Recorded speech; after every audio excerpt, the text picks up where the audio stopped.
7,000 ଭଡ଼ା କେତେ ଜଣ ଥିଲେ? 3 ଜଣ ମିଶିକି 3ଟା ଗାଡି 26,05,315 ଟଙ୍କା ଜବତ କରାଯାଇଛି 2 ଜଣ ଆକ୍ୟୁଜ ମାନଙ୍କ ଠାରୁ ଏବଂ ବର୍ତ୍ତମାନ କାମ ଚାଲିଛି ଏବଂ ୟାର ଫଲୋଅପ ମାନ୍ୟବର ଡିଜି ସାହେବଙ୍କ ନିର୍ଦ୍ଦେଶରେ ବର୍ତ୍ତମାନ ସାରା ଦେଶରେ ପ୍ରହାର 2.0 ଜାରି ରହିଛି।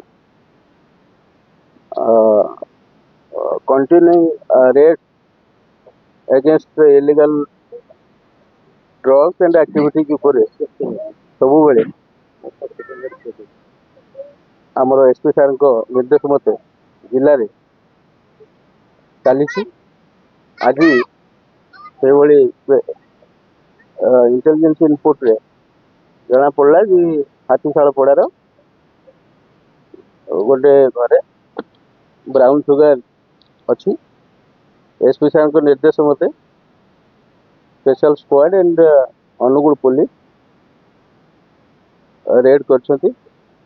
ଏଥିରେ ଆମେ 28 ଗ୍ରାମର ବ୍ରାଉନ ସୁଗାର ଜବତ କରିଛୁ ଏବଂ 5,315 ଟଙ୍କା 26,05,315 ଟଙ୍କା ଜବତ କରାଯାଇଛି 2 ଜଣ ଆକ୍ୟୁଜ ମାନଙ୍କ ଠାରୁ ଏବଂ ବର୍ତ୍ତମାନ କାମ ଚାଲିଛି ଏବଂ ୟାର ଫଲୋଅପ ଆକ୍ସନ ଆମେ ନେବୁ।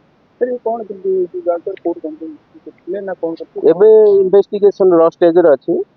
ଏମାନେ ବିଲଙ୍ଗ କରୁଛନ୍ତି ସାକସିଙ୍ଗାର ଜଣେ କୁମୁଣ୍ଡର ଜଣେ। ଏମାନଙ୍କର ସୋର୍ସ ଅଫ ପ୍ରୋକ୍ୟୁରମେଣ୍ଟଟା ଆମେ ୟା ପରେ ଫୋକସ ଦେବୁ ଏବଂ ପରବର୍ତ୍ତୀ ସମୟରେ ଆପଣଙ୍କୁ ଜଣାଇବୁ। 28 ଗ୍ରାମର ବ୍ରାଉନ ସୁଗାର ଜବତ।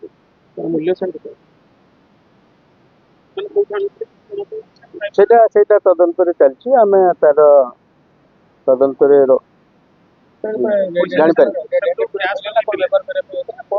ନାଇଁ ଏଇ ବ୍ରାଉନ ସୁଗାର ବେପାରରୁ ଉପାର୍ଜିତ ଟଙ୍କା ବୋଲି ଯାହା ଜଣା ପଡୁଛି। ଆଉ କିଛି ସାର୍ ବ୍ୟାଙ୍କ ଆକାଉଣ୍ଟ କିଛି ଜବତ ହେଇଛି? ସେଟା ଆମେ ଦେଖୁଛୁ ଆଉ କଣ ଲିଙ୍କ ଅଛି। ଏବେ ଜଷ୍ଟ ଆପଣଙ୍କର କାମ ଚାଲିଛି।